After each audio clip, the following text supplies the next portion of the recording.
Deuxième sourate, qui selon les propos de cet extrait est une sourate qui a été rédigée après la mort du prophète Mohammed sallallahu alayhi wa sallam, c'est la sourate 28, la sourate Al-Qasas, les récits. Donc cette sourate est une sourate mécoise selon la majorité des savants. Certains savants ont considéré cette sourate comme une sourate médinoise, car le prophète sallallahu alayhi wa sallam a reçu certains versets de cette sourate alors qu'il était en route vers Médine. Donc ça veut dire que les savants ont divergé concernant cette sourate. Pourquoi? Parce que certains disent que le prophète Mohammed sallam a reçu certains versets de cette sourate alors qu'il était en chemin vers Médine. Donc il était en train de faire l'émigration. D'autres ont dit non. Il y a une partie qui a été révélée alors qu'il était à la Mecque et une autre durant le chemin.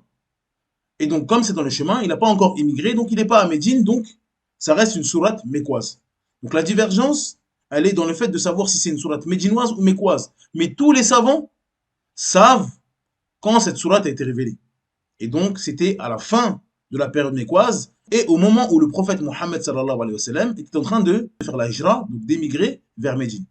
Donc tous les savants de l'islam sont d'accord, et ça c'est évident, pour dire que cette sourate était connue des musulmans durant le vivant du prophète Mohammed sallallahu alayhi wa sallam. La seule divergence qu'il y a entre eux, c'est de savoir si on l'intègre parmi les sourates mécoises ou médinoises. Mais tous savent quand elle a été révélée et tous ont récité cette sourate du temps du prophète Mohammed sallallahu alayhi wa sallam.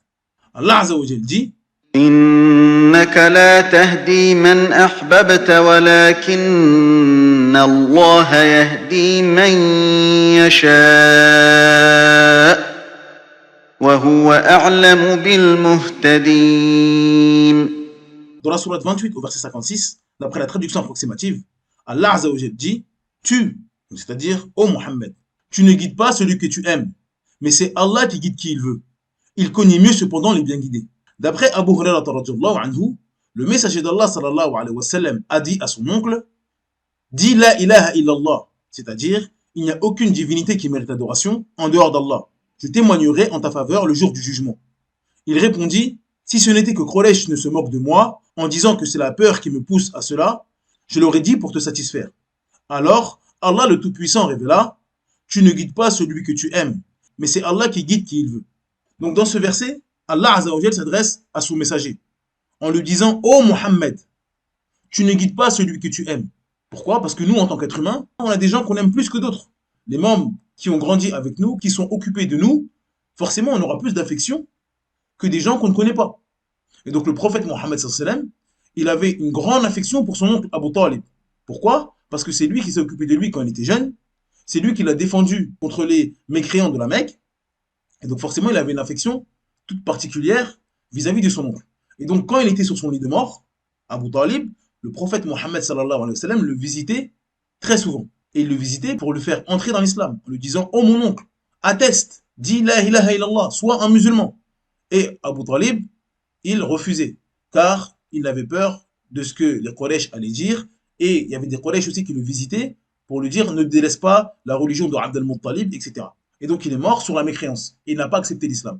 Et Allah a révélé ce verset. Donc ce verset-là, c'est la cause d'un acte que le prophète sallam a vécu.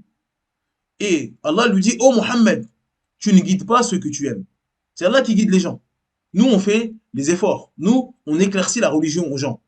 Mais Allah, il sait ce qu'il y a dans les poitrines des gens.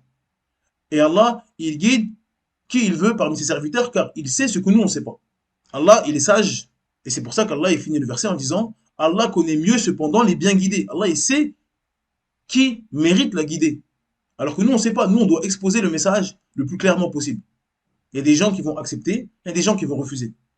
Pourquoi? Allahu a'lam. Allah, c'est le sage et il sait le contenu des poitrines. Il connaît le contenu des poitrines. Mais nous, on a la certitude qu'il est sage. Et donc, s'il guide quelqu'un, c'est que cette personne-là mérite la guider. Car Allah, il est sage et juste.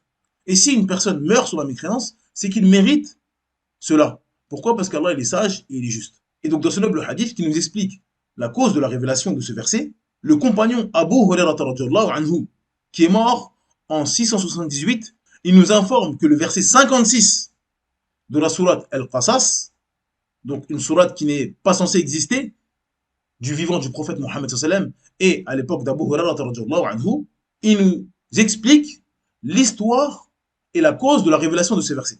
Et il nous dit que ce verset-là a été révélé lors de la mort d'Abu Talib.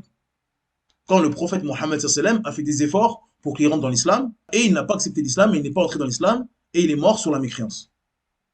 Et Allah lui a dit, oh Mohammed, tu ne guides pas ceux que tu aimes. Tu ne guides pas ceux que tu aimes. Tu ne guides pas les gens que tu aimes. Donc lui je l'aime, il va rentrer dans l'islam. Non. Notre propre mère, notre propre père, des gens qui sont proches de nous, on peut les appeler sans cesse, jour et nuit, et ils n'accepteront pas l'islam. Et des gens qu'on ne connaît pas, on leur dit une phrase, un mot, on leur parle d'un verset, et ils acceptent l'islam tout de suite. Nous, on doit éclaircir le message. On doit propager le message. Et la guider, elle est entre les mains d'Allah Azza wa Jal. Donc ma question est la suivante. Comment ces compagnons-là ont pu connaître la cause de la descente de ce verset, alors que ce verset n'est pas censé exister à leur époque? Pourquoi on connaît la cause de la descente de ce verset, alors que ce verset est censé, selon cette personne-là, avoir été écrit par des califes à Bagdad ou en Syrie, peu importe, un calife qui a eu envie d'écrire un petit peu de Coran et il s'est amusé à dire oh Mohammed, tu ne guides pas les gens que tu aimes, mais c'est Allah qui guide qui il veut. Il connaît mieux cependant les bien guidés. Donc il a eu envie d'écrire ça. Mais le prophète Mohammed, mot pour mot, il a récité ce verset. Comment c'est possible? Donc là, on voit bien la manière de procéder de ces gens-là. Mensonge sur mensonge sur mensonge.